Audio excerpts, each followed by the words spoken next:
시청자 여러분 안녕하십니까? 국정의 바른 소리를 전합니다. 5월 23일 목요일 KTV 대한뉴스 시작합니다.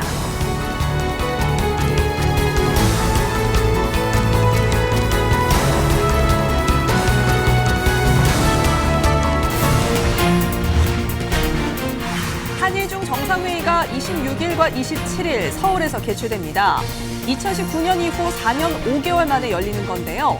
윤석열 대통령은 리창 중국 총리, 기시다 일본 총리와 잇따라 양자회담도 가질 예정입니다. 이번 정상회의는 한일 중 세 나라가 삼국 협력 체제를 완전히 복원하고 정상화하는 분기점이 될 것입니다. 윤석열 대통령이 29일 모하메드 아랍에미리트 대통령과 정상회담을 엽니다. 아랍에미리트 대통령이 한국을 방문한 건 이번이 처음으로 양국의 4대 핵심 분야 협력 강화 방안을 논의할 예정입니다. 윤석열 대통령이 반도체 산업 지원 방안을 발표했습니다. 금융, 인프라, 연구개발에 아우르는 26조 원 규모의 반도체 산업 종합 지원 프로그램을 추진합니다. 한국은행이 기준금리를 11회 연속 동결하고 5회 경제성장률 전망은 2.5%로 상향 조정했습니다. 지난 1분기 수출 개선과 하반기 소비 회복 전망을 반영한 겁니다.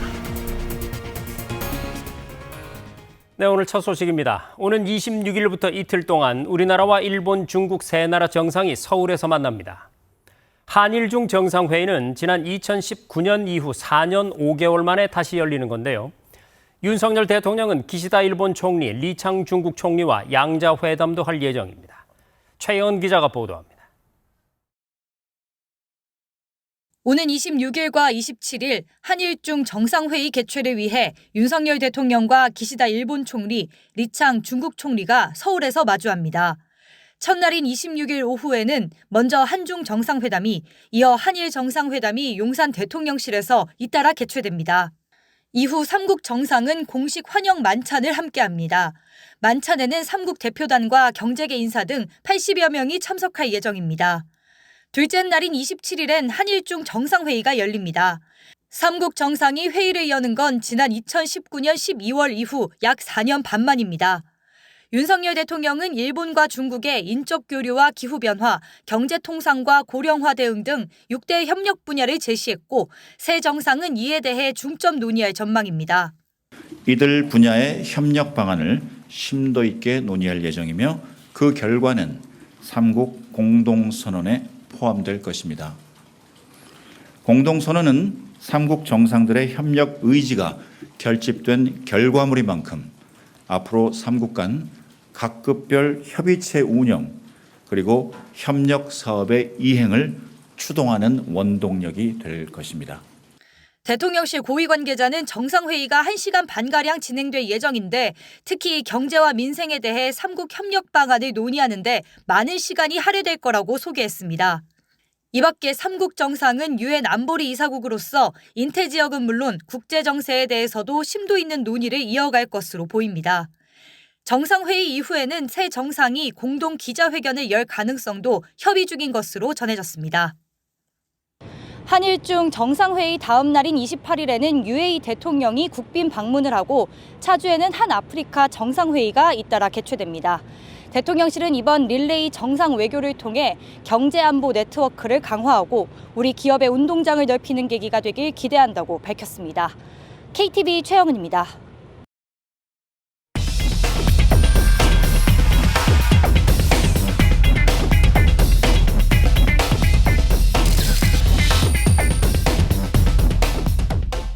네, 그러면 여기서 윤석열 대통령의 연쇄적인 정상 외교 일정을 계속해서 뉴스룸에 나와 있는 취재 기자와 함께 자세히 살펴보겠습니다. 자, 김현지 기자, 앞선 리포트에서 본 한일중 정상회의가 27일에 마무리가 되고요. 곧바로 다음 날인 28일부터 이 모하메드 아랍에미리트 대통령이 우리나라를 방문하는데 말이죠. 이게 이 나라 대통령의 사상 첫 방한이라면서요. 네, 그렇습니다. 지난해 1월 윤 대통령이 한국 정상으론 처음 UAE에 국빈 방문했었죠. 그로부터 1년 4개월 만에 모하메드 UAE 대통령이 한국을 찾게 됐습니다. 이번 방한은 앞서 말씀드린 지난해 윤 대통령의 UAE 국빈 방문에 대한 답방 성격입니다. UAE 대통령이 한국을 방문하는 건 이번이 처음인데요. 그런 만큼 정부는 그에 걸맞은 최고의 예우로 모하메드 대통령을 맞이하겠다고 밝혔습니다.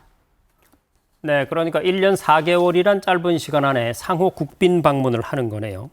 자, 작년에 윤 대통령이 UAE에 갔을 때 이 300억 달러 규모의 큰 투자 약속을 받아냈었죠. 저희도 이 뉴스로 자세히 전해드린 바가 있는데 이번에 열리는 회담에서는 어떤 얘기가 나올까요? 네, 윤 대통령은 29일 공식 환영식 뒤에 모하메드 대통령과 정상회담을 엽니다. 두 정상은 지난해 윤 대통령의 UAE 국빈 방문을 계기로 양국이 설정한 4대 핵심 분야의 협력을 강화하는 방안을 논의할 예정인데요. 4대 핵심 분야는 전통적 에너지와 청정 에너지, 평화적 원자력 에너지, 그리고 경제와 투자, 국방과 국방 기술입니다. 김태효 국가안보실 1차장은 브리핑을 열고 양국 국민이 체감하고 민생에 도움이 되는 가시적 성과들이 도출될 걸로 기대한다고 밝혔고요. 이와 함께 지역 정세를 비롯해 기후변화 대응 공조 등 글로벌 현안도 논의될 거라고 설명했습니다. UAE는 중동 국가 중 한국과 유일하게 특별 전략적 동반자 관계를 맺고 있는 핵심 우방국인데요. 정부는 이번 모하메드 대통령의 국빈 방한이 지난해 활발한 중동 정상회교로 조성된 새로운 중동붐의 모멘텀에 활력을 불어넣는 기회가 될 것으로 내다보고 있습니다. 네, 그러면 다음으로 한 아프리카 정상회의 소식 한번 볼까요? 다음 달 4일과 5일에 열리게 되어 있는데 윤석열 정부가 출범한 이후에 최대 규모의 다자 정상회의가 될 예정이라고요.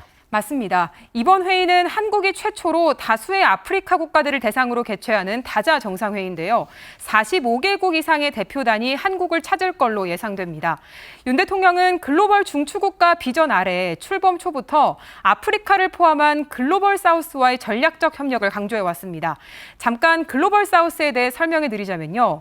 글로벌 사우스는 남반구나 북반구 저위도에 위치한 아시아, 아프리카, 남아메리카 등의 개발도상국을 지칭하는 개념인데요.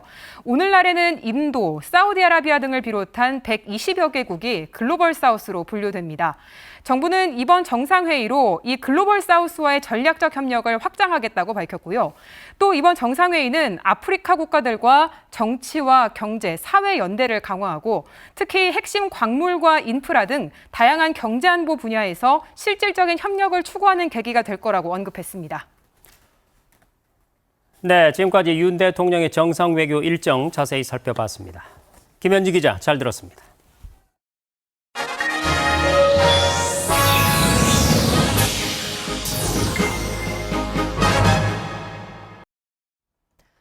윤석열 대통령이 경제 이슈 점검 회의를 주재한 자리에서 26조 원 규모의 반도체 산업 종합 지원 계획을 발표했습니다.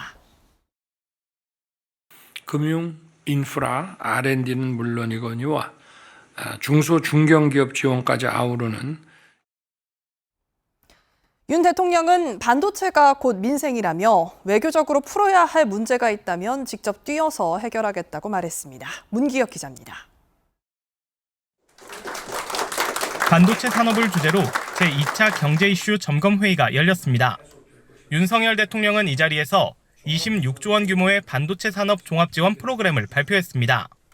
18조 원 규모의 금융 지원을 비롯해 R&D와 설비 투자 세액 공제, 인프라 조성 등을 지원하는 종합 프로그램입니다. 금융, 인프라, R&D는 물론이거니와 중소 중견기업 지원까지 아우르는 26조 원 규모의 반도체 산업 종합 지원 프로그램을 만들었습니다. 윤 대통령은 반도체 산업 지원이 대기업 부자 감세라는 일각의 지적에 대해서도 적극 반박했습니다. 세제 지원으로 기업의 투자가 확대되면 반도체 산업 생태계가 확장돼 기업은 수익이 늘고 국민은 양질의 일자리를 더 많이 누리게 된다고 설명했습니다. 또 이번 종합 지원 프로그램의 70% 이상이 중소 중견기업이 혜택을 받게 된다고 강조했습니다. 반도체가 민생이고 반도체 산업을 지원하는 일 모두가 국민을 위한 것입니다. 이와 함께 윤 대통령은 AI 반도체 등 시스템 반도체의 중요성을 강조하며 획기적인 방안 마련도 지시했습니다. 산업부는 관계부처, 기업과 함께 시스템 반도체 경쟁력을 강화하는 획기적인 방안을 좀 내놓기 바랍니다. 윤 대통령은 세계 각국은 반도체에 국가의 운명을 걸고 산업 전쟁을 벌이고 있다며 외교적으로 풀어야 할 문제는 직접 뛰어 해결하겠다고 말했습니다. KTV 문기혁입니다. 정부는 반도체 산업의 경쟁력 강화를 위해 세제와 금융 등 다양한 지원 대책을 추진하는데요. 현재 3천억 원 수준인 반도체 생태계 펀드를 1조 1천억 원 이상으로 늘리고 5조 원 이상을 투입해 전문 인력을 양성하기로 했습니다. 계속해서 신국진 기자입니다. 정부는 글로벌 반도체 생태계 경쟁에서 주도권을 확보하기 위해 적극적인 정책 지원에 나섭니다.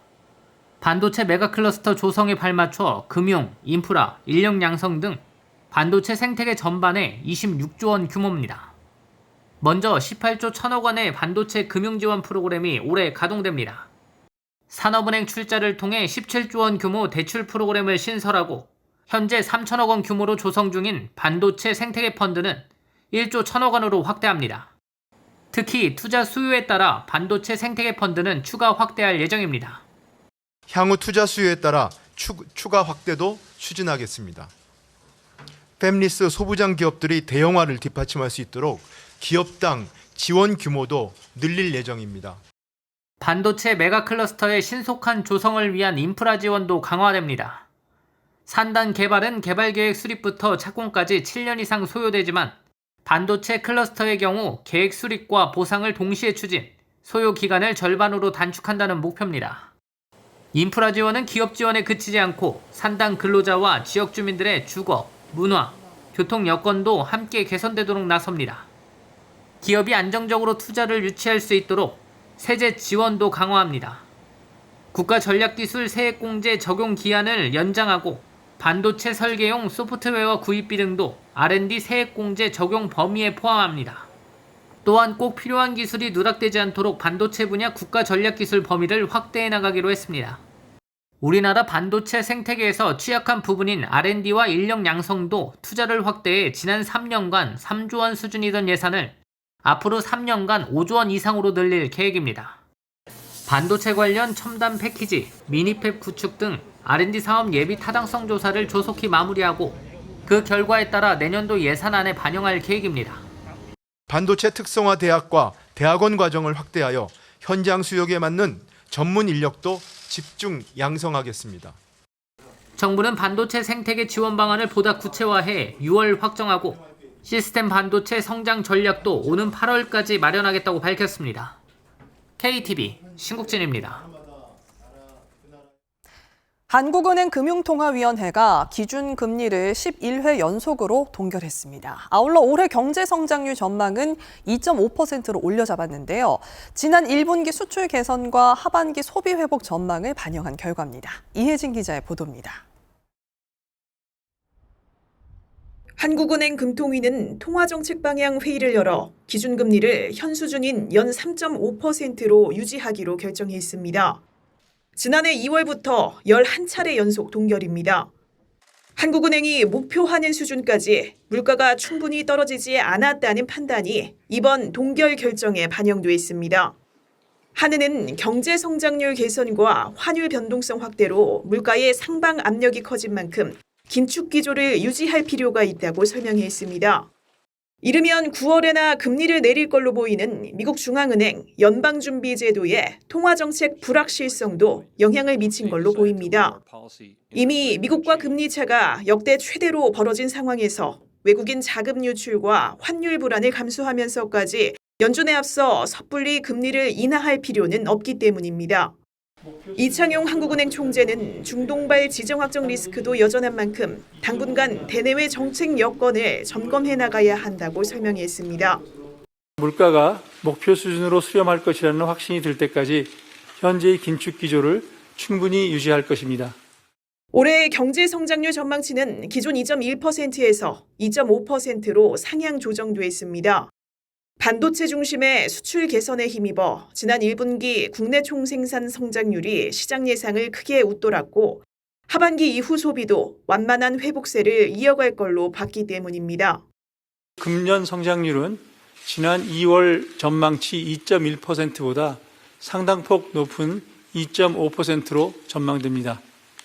지난 2월 전망과 비교해 볼 때 글로벌 IT 경기 호조와 미국 경제의 강한 성장세 등 대외 요인이 0.3%포인트 상향 조정된 요인으로 작용하였고, 다만 내년 성장률 전망치는 기존 2.3%에서 2.1%로 내려잡았습니다. 올해 예상보다 크게 성장한 만큼 내년엔 성장세가 소폭 둔화할 것이란 관측입니다. 소비자 물가 상승률 전망치는 기존 2.6%로 유지됐습니다.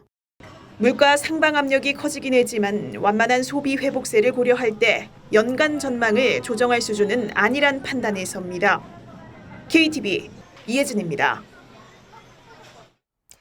의대 증원 논의와 관련해 의료계가 대화 의사를 비친 것에 대해 정부가 형식과 의제에 제한을 두지 말고 만나자고 화답했습니다. 한편 정부는 비상진료체계 강화를 위해 병원 간 전원 협력 지원금을 지급하기로 했습니다. 김경호 기자입니다. 의대 증원 논의와 관련해 22일 정부와 대화 의사를 내비친 의료계. 정부는 환영의 뜻을 밝히면서도 형식과 의제에 제한 없이 만나자고 답했습니다. 의료계가 대화 조건으로 제시한 원점 재검토 등은 수용할 수 없다는 입장을 거듭 강조한 겁니다. 정부는 국민 눈높이에 맞지 않는 의대 정원 원점 재검토와 같은 비현실적인 조건을 받아들일 수 없습니다.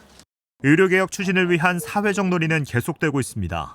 수가체계 재정립과 필수 의료인력 확충을 논의하기 위한 전문위원회가 이틀간 열립니다. 정부는 의료계의 발전적인 의료개혁 논의에도 동참할 것을 요청했습니다. 전공의 공백이 석 달째 계속되면서 정부는 병원 간 진료 협력 체계 강화 방안도 추진합니다. 환자가 미리 예약하지 않고 협력 병원으로 옮기더라도 전원 지원금을 지원하기로 했습니다. 상급 종합병원에는 한 건당 12만 원, 진료 협력 병원에는 8만 5천 원의 지원금이 지급됩니다. 전공의가 병원을 비운 사이에도 비상 진료 체계는 정상 가동되고 있습니다. 22일 기준 상급 종합병원 입원 환자는 2만 5천여 명으로 전주 대비 10.3% 증가했습니다. 의사 집단 행동전인 2월 첫째 주와 비교해 76% 수준을 나타냈습니다. 상급 종합병원 중환자실 입원 환자는 2,879명으로 2월 첫째 주 대비 87% 수준을 유지하고 있습니다. 정부는 앞으로도 중증 응급 환자 치료에 차질이 없도록 비상 진료 체계를 지속 강화할 방침입니다. KTV 김경호입니다. 개인정보보호 조치를 소홀히 해 6만 5천여 건의 개인정보를 유출한 카카오에 과징금 151억여 원이 부과됐습니다. 개인정보보호위원회는 아울러 카카오가 이용자들에게 유출 사실을 통지하라는 시정명령을 내렸습니다. 김민아 기자의 보도입니다. 익명으로 자유롭게 대화를 나눌 수 있는 카카오톡 오픈 채팅방. 오픈 채팅방에 이용자 정보 보호를 소홀히 한 주식회사 카카오에 과징금과 과태료가 부과됩니다. 안전조치 의무 위반에 대하여 과징금 151억 4,196만 원을 부과하고 유출 신고, 통지 의무 위반 등에 대해서는 과태료 780만 원을 부과하는 것으로 결정하였습니다. 역대 최대 과징금으로 75억여 원을 물어야 했던 골프존보다 2배 이상 많은 금액입니다. 앞서 지난해 3월 이 오픈 채팅 이용자의 개인정보가 불법으로 거래되고 있다는 보도가 나오자 개인정보보호위원회는 조사에 들어갔습니다. 개인정보위는 해커가 오픈 채팅방의 취약점을 이용해 오픈 채팅방 참여자 정보인 임시 아이디를 알아냈고 카카오톡 친구 추가 기능과 불법 프로그램 등을 이용해 이용자 정보를 확보했다고 설명했습니다. 이렇게 얻어낸 정보는 고유 아이디인 회원 1년 번호를 기준으로 결합해 개인정보 파일을 생성하고 판매해왔다고 밝혔습니다. 개인정보위는 개발자 커뮤니티에서 카카오톡 API를 이용한 각종 악성 행위 방법이 공개됐음에도 카카오의 개인정보 유출 가능성에 대한 점검과 개선 조치가 미흡하다고 지적했습니다. 정확한 피해 규모는 경찰에서 조사 중인데 최소 6만 5천 건 정도로 추산됩니다. 특정 사이트에 카카오톡 오픈 채팅방 이용자 약 696명의 정보가 올라와 있는 것을 저희가 확인하였고 한 달간 로그 분석 등을 통해 해커가 약 65,719건을 조회한 것을 확인하였습니다. 개인정보위는 주식회사 카카오에 이용자 대상 유출 통지를 하라고 시정명령을 내리고 개인정보위원회 홈페이지에 처분 결과를 공표하기로 했습니다. 그러면서 이번 처분이 대다수 국민이 이용하는 서비스의 경우 보안 취약점과 개인정보 침해 가능성을 지속적으로 점검하는 게 중요하다는 인식이 자리 잡는 계기가 되길 바란다고 밝혔습니다. KTV 김민아입니다.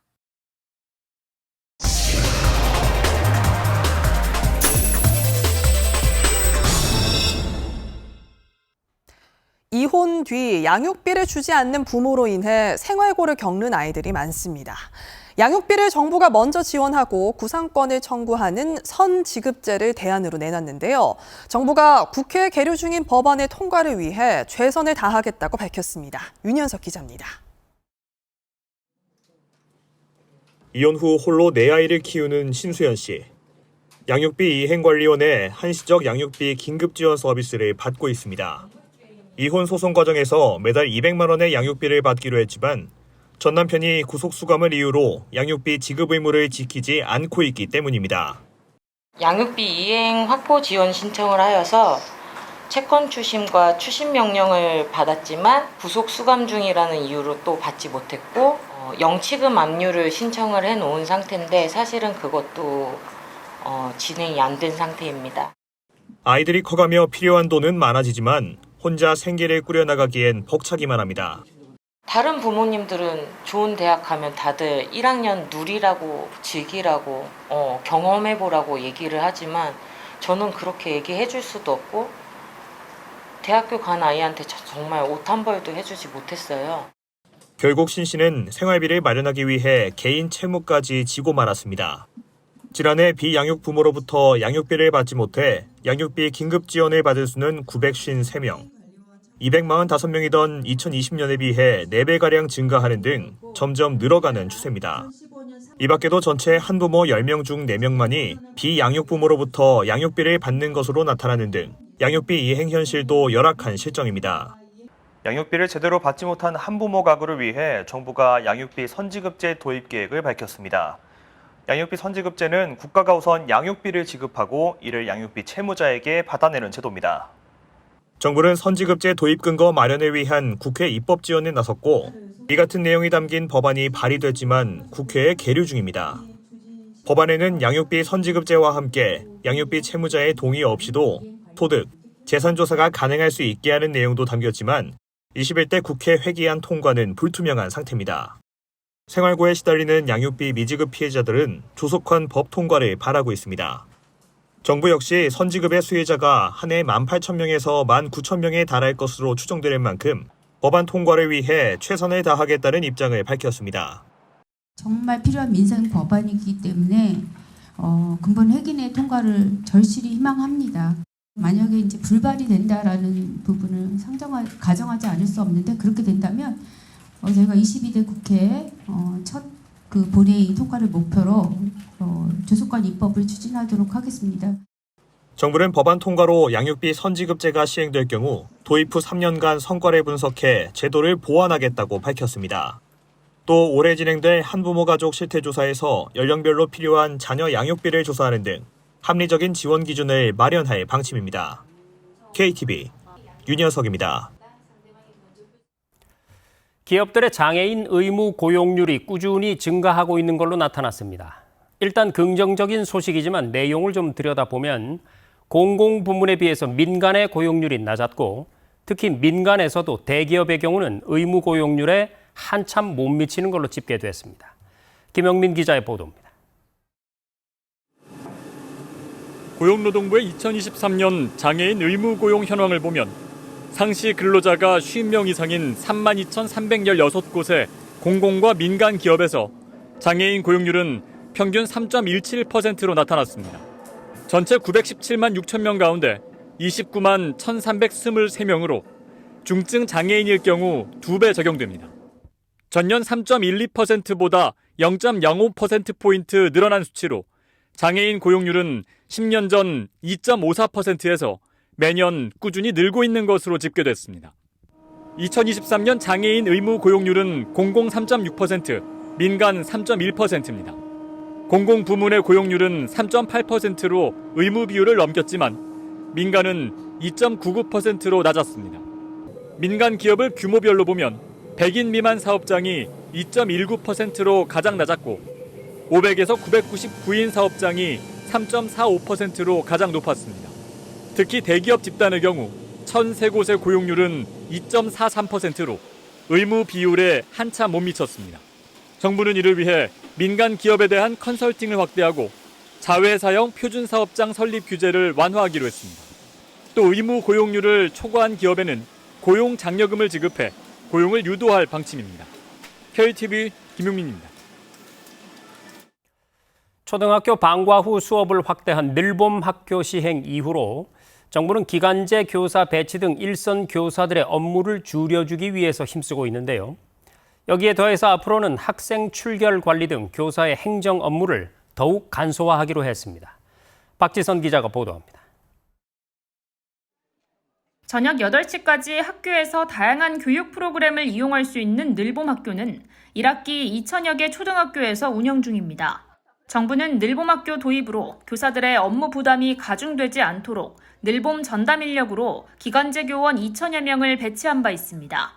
교당 1.3명의 늘봄 업무 전담 인력이 배치되어 있습니다. 계획한 바대로 1학기에는 기간제 교원 등이 늘봄 학교 도입으로 인한 신규 업무를 담당하며 추가적인 업무가 선생님들께 돌아가지 않도록 하고 있고, 이에 더해 정부가 교사들의 기존 행정 업무를 간소화하기 위한 효율화 방안을 내놨습니다. 먼저 그동안 수기로 작성하던 학생 출결 관리가 오는 9월부터는 온라인으로 이뤄집니다. 학부모가 결석 신고서와 증빙 자료를 교육행정 정보 시스템 나이스를 통해 온라인 제출하면 담임교사가 확인하고 승인해 학교장 전자결제까지 한 번에 가능해지는 겁니다. 정부는 또 교사들이 이 같은 디지털 기술을 업무에 적극 활용할 수 있도록 맞춤형 교육 개발에 8억 원을 투입해 지원합니다. 이와 함께 학교에 의무적으로 다녀야 하는 나이에도 학교에 나오지 않는 미취학 아동에 대한 조사와 가정 방문 등도 그동안 일선 교사를 통해 이뤄졌는데 앞으로는 교육청과 교육지원청에서 맡게 됩니다. 정부는 하반기부터는 학생, 학부모, 교사들의 온라인 소통 플랫폼인 함께학교를 통해 행정 업무 간소화에 대한 현장 의견을 수렴하고 일선 학교와의 협업을 위한 상설 협의체도 구성한다는 방침입니다. 이를 통해 정부가 새로운 교육 정책을 도입할 때 학교의 행정 업무 증가 여부를 점검한다는 계획입니다. KTV 박지선입니다. 네, 요즘 전 세계적으로 한국 문화에 대한 관심이 늘면서 국내 문화예술계의 해외 시장 진출 시도도 늘고 있는데요. 정부가 우리 예술가와 콘텐츠 기업의 국제 무대 진출을 돕기 위한 종합적인 전략을 마련했습니다. 김찬규 기자가 전해드립니다. 지난해 외국인 관광객 1,100만여 명이 우리나라를 찾았습니다. 관광객 10명 중 3명은 한국을 찾은 이유로 한류 콘텐츠를 꼽았습니다. 한국 문화에 대한 관심이 늘면서 국내 문화예술계는 국제무대 진출을 꾀하고 있습니다.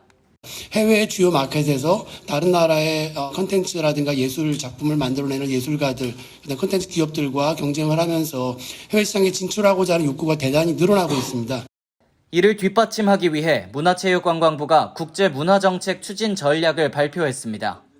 먼저 전 세계 34개 나라 한국문화원 역할을 확대해 K컬처 확산 구심점으로 육성합니다.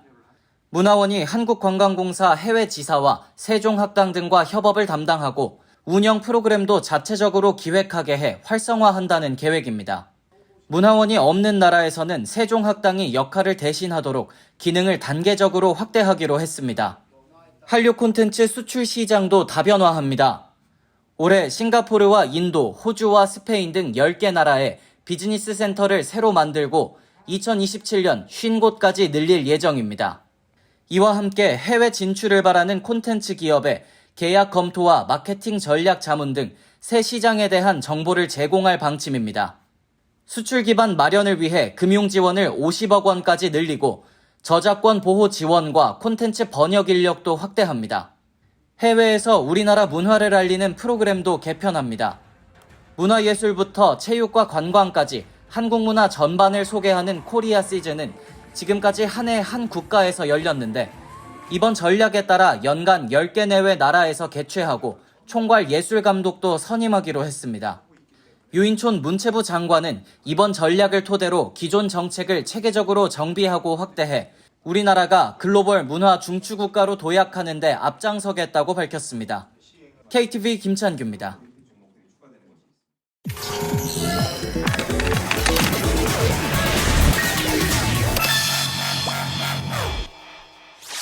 안녕하세요. 클릭K 플러스입니다. 우리나라 저출생 문제 정말 심각하죠. 지난해 우리나라 합계 출산율은 0.7명대로 8년이 채 안 됩니다. 매해 최저치로 떨어지는 출산율도 암울한 경제 전망을 넘어 국가 존립 위기까지 대두되고 있습니다.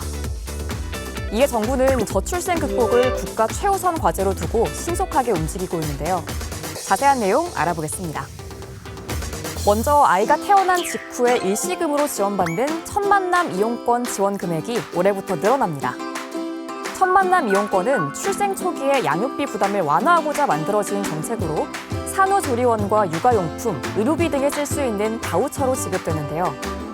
기존에는 출생 순서와 상관없이 200만 원을 지급했다면 올해 1월 1일 이후 출생한 둘째 이상 아동에게는 지난해보다 100만 원이 늘어난 300만 원을 지급합니다. 첫 만남 이용권은 국민행복카드 이용권인 바우처 형태로 지급되는데요. 읍면동 행정복지센터에 방문하거나 복지로 또는 정부24 누리집에서 신청할 수 있습니다.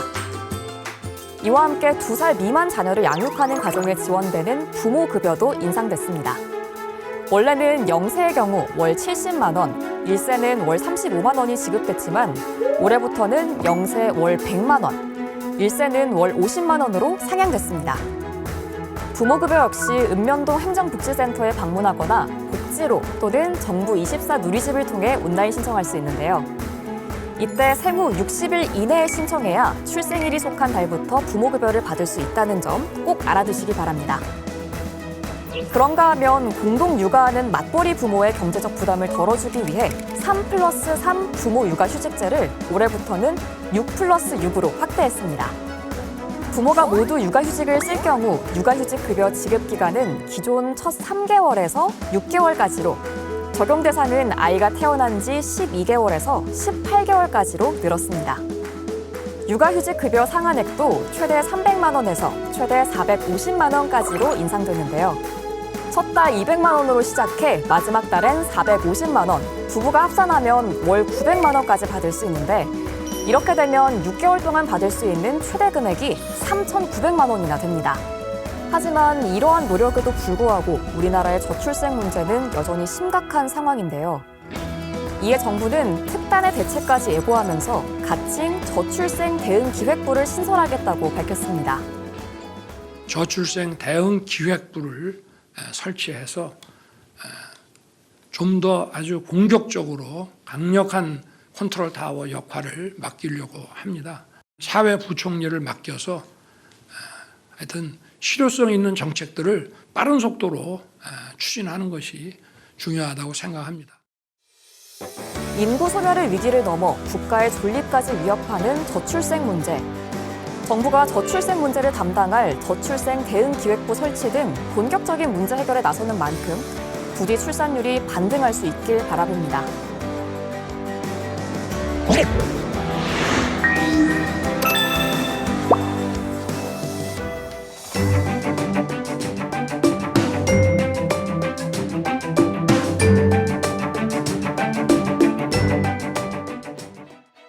안녕하세요. K웨더 라이프스타일 예보 신지수입니다.